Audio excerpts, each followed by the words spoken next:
La making of. Je répète, Robin a défoncé les chiottes. T'as les crampes thé? Oui, c'est ça, c'est que je me suis retrouvée. Attends, tu vois, j'écoute de la musique. Arrête, non, Martial, je me suis pris le courant. Je me suis bien me faire électrocuter là. Putain, rien. Et moi je suis dans le coffre. Je vais faire karma. On peut enlever la plage arrière, s'il vous plaît. Elle est mieux? Elle est très grosse quoi. Oh là là.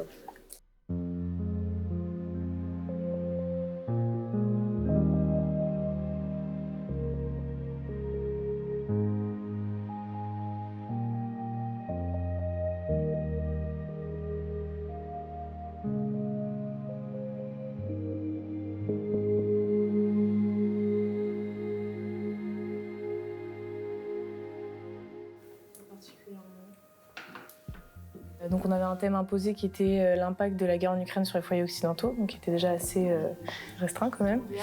Et en fait on s'est appelés et on a eu un peu la même idée d'un accueil motivé par les mauvaises raisons. Alors avec Luna, on se connaît depuis l'année dernière, on s'entend très bien, donc ça part déjà d'une amitié qui est présente. Elle est venue assez tôt me proposer d'être chef opérateur parce qu'elle savait que c'était un poste qui m'intéressait. Donc ça m'a mis en confiance et puis je me suis dit pourquoi pas, de toute façon il faut le tenter. Et donc j'ai dit carrément.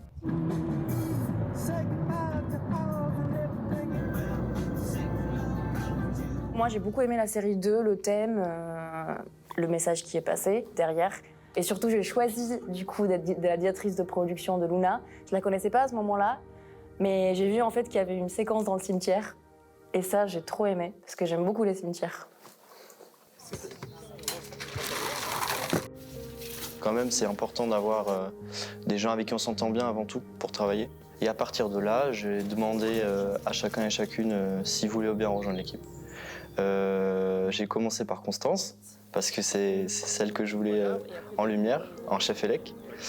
Et ensuite, l'équipe s'est faite en fonction des affinités et de qui était disponible, qui avait envie, etc. Mais oui, mais... C'est bon ou pas la main? Comme tous nos serrés, nos champs contre-champs sont à l'ombre, sur le large, il ne faut pas que le soleil tape dans les acteurs, il faut qu'ils soient à l'ombre. Donc là, il est 17 et notre max, c'est un peu moins de 13 heures pour tourner ce large. Voilà. C'était très ombragé, sauf qu'à partir de 13h, la tombe était en plein soleil. Donc on partait sur un total faux raccord si on n'avait pas fini avant 13h. C'était ric-rac. Et je suis très contente parce que c'était une période où il y avait des averses tous les jours. Et il n'y en a pas eu ce jour-là, donc je suis très contente. On avait beaucoup de chance pour le cimetière. On en met deux, comme ça.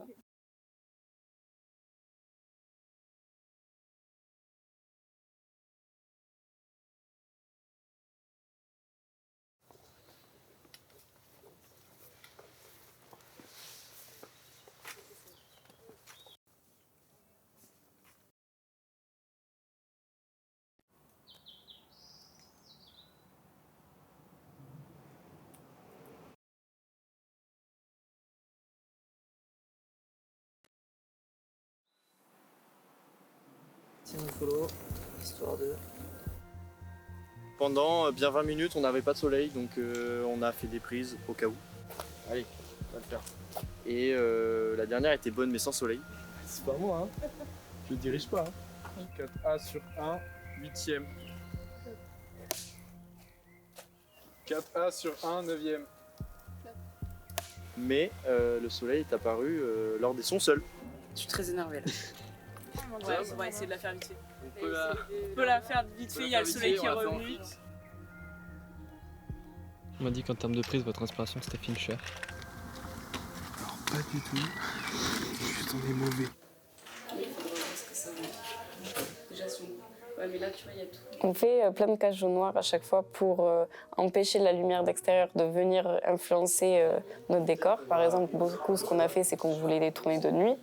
Donc quand tu as énormément de fenêtres, c'est un peu compliqué, mais du coup il faut tout couper d'entrée de lumière pour pas qu'il y ait du jour qui rentre et pour qu'on joue qu'avec des lampes de jeu, recréer la lune, etc.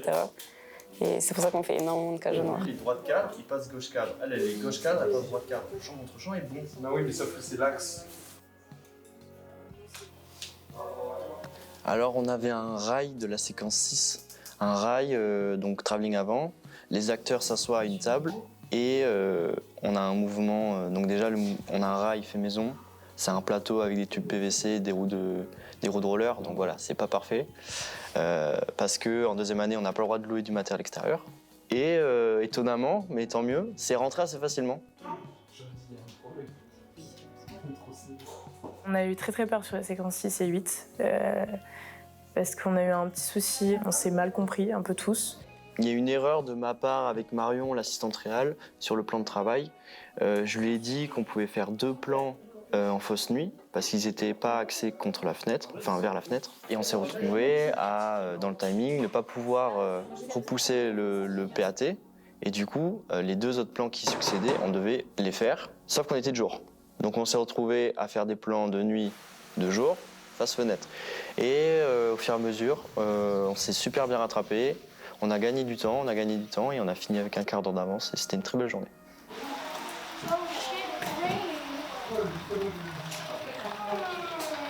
Bonsoir, Bonsoir. je suis la collègue de Madame Delatte. Merci pour tout. Alex. Faut qu'on communique tous, parce que du coup on a perdu du temps qu'on aurait pu gagner à ce moment-là. Tu vois. On est plutôt contents, on a des beaux plans, on a du beau jeu. Bonne journée. La diago qu'on veut, c'est celle-là. Là. Petit dodo des femmes. C'est le meilleur vol. Il faut pas, voilà, là on va trop long pour ça. Non, ça fonctionne le demi. On fait un POV aspirateur. L'aspirateur tape sa main, l'acteur se réveille. Et le premier plan, on fait comme si la caméra était sur l'aspirateur et il tape la main de l'acteur. Allez là.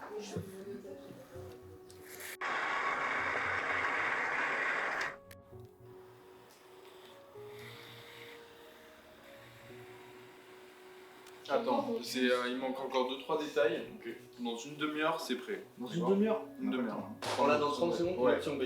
Option B. Réfléchis. Je réfléchis.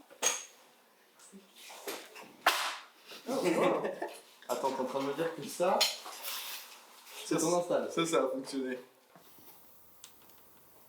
Clap. Ça va un peu trop. Ouais, ça sera plus en ligne droite. Robin, c'est possible de. Elle est mieux. Franchement, l'installation en plus, elle a pris gavé de temps. Pendant 3 heures pour trouver un vrai travelling. Ça, c'est une impro. On l'a fait vraiment en freestyle. C'est pas moi qui ai pensé d'ailleurs, c'est le chef-op. Vol les mérites. C'est un mental. Dans l'idéal, on avait 13 plans à rentrer aujourd'hui. On savait que c'était optimiste. On a pris du retard ce matin. On a eu des petits soucis de déco, des petits soucis d'accessoires.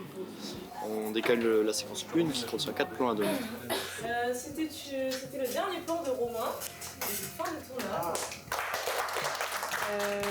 On a passé une journée bien chargée avec de grosses installs. On a décalé quelques petits trucs, mais au final on a rentré des choses qui n'étaient pas prévues. Donc je suis très contente. Mais on est fatigué, on va bien se reposer et demain on finit tout. T'es à combien, Mini? Je vérifie en gros le tirage optique. Donc je vérifie en gros que chaque valeur indiquée sur l'optique correspondait bien à des vraies valeurs réelles. T'es à combien, 7? Et on peut avoir avec le temps des petits décalages au niveau des optiques. Donc d'ailleurs je faisais mes marges, j'ai vérifié qu'en gros que 5 pieds 6 sur l'optique correspondait bien à 5 pieds 6 en réel. Dans la cuisine, on a placé la caméra dans un placard avec des amorces d'objets. Et à un moment, je ne sais plus qui, a pris un bocal et on l'a placé devant la caméra. Et en fait, ça fait une grosse déformation de l'acteur. Et j'ai trouvé ça hilarant et j'ai supplié Luna pour le garder. Et on l'a gardé. C'est ce qu'on a là. Non. Il y a des inspirations de cadres. Premier cadre notamment, c'est un plan d'Amélie Poulain. C'est un top shot du lit qui est en biais. Ok, c'est pas mal ça. Ça, vous pouvez demander tout top shot pour choper la bonne hauteur directe. Vous regardez votre top shot, et là vous vous fixez là-dessus, et la barre vous la mettez en vertical. Comme ça, vous pouvez choisir la hauteur exactement que vous voulez. Alors là, j'ai rien compris. On a utilisé la machine à fumer déjà pour un peu diffuser la lumière. Et puis pour avoir cette atmosphère un peu mystique de cette chambre, parce que de base, c'est la chambre d'un enfant défunt. Les réalisateurs étaient partis sur une idée de un peu chambre mystique. C'est un peu l'endroit spécial de cette maison. Dans cette pièce, on a cette atmosphère et donc du coup, la fumée ajoute ce petit truc en plus de texture et de lumière un peu divine. Parce que là...